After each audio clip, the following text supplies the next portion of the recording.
When you look at this poll about Trump's verdict and the reaction to it 24 hours after, was there anything interesting, any takeaways when you look at it based on demographic?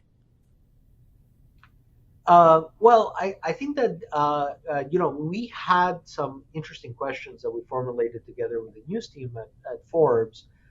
So they're less about demographic differences where things are roughly falling in line or with expectations, and much more about the reaction to this verdict compared to the previous verdict, right? That Trump received in the civil case, the sexual assault case that E.J. Carroll put forward.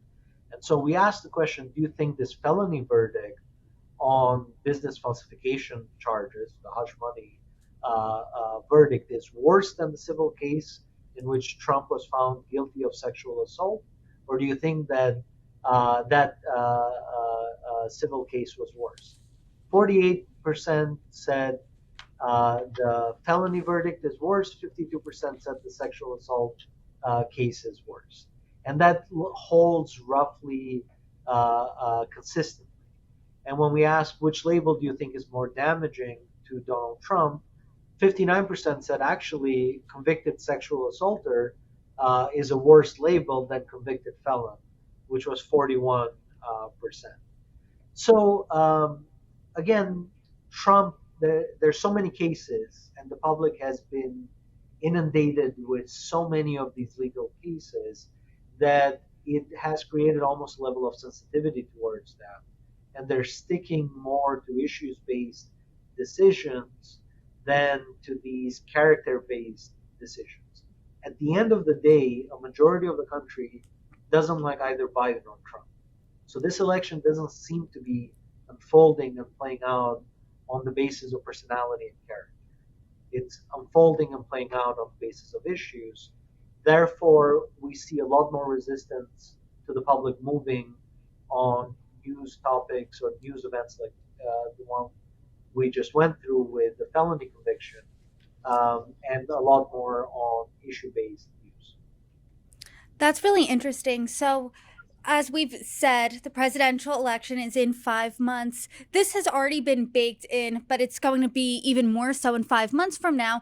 And there's going to be countless news cycles from now and then, many events to unfold in until November. So you're saying this will just be a flashpoint. This is not the main story for the election.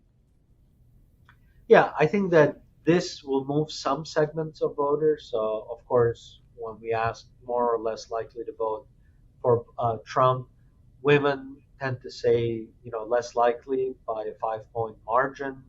For men, it doesn't matter. In fact, they're saying more likely after this conviction.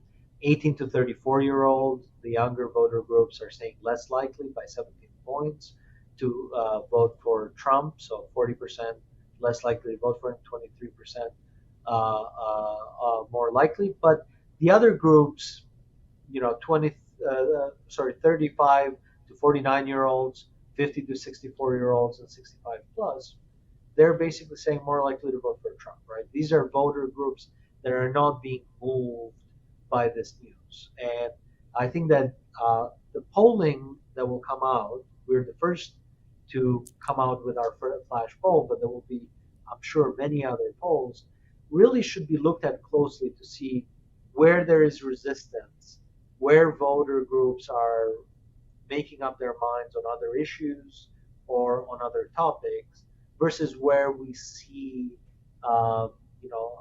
fungibility, right, or where we see this news move the dial.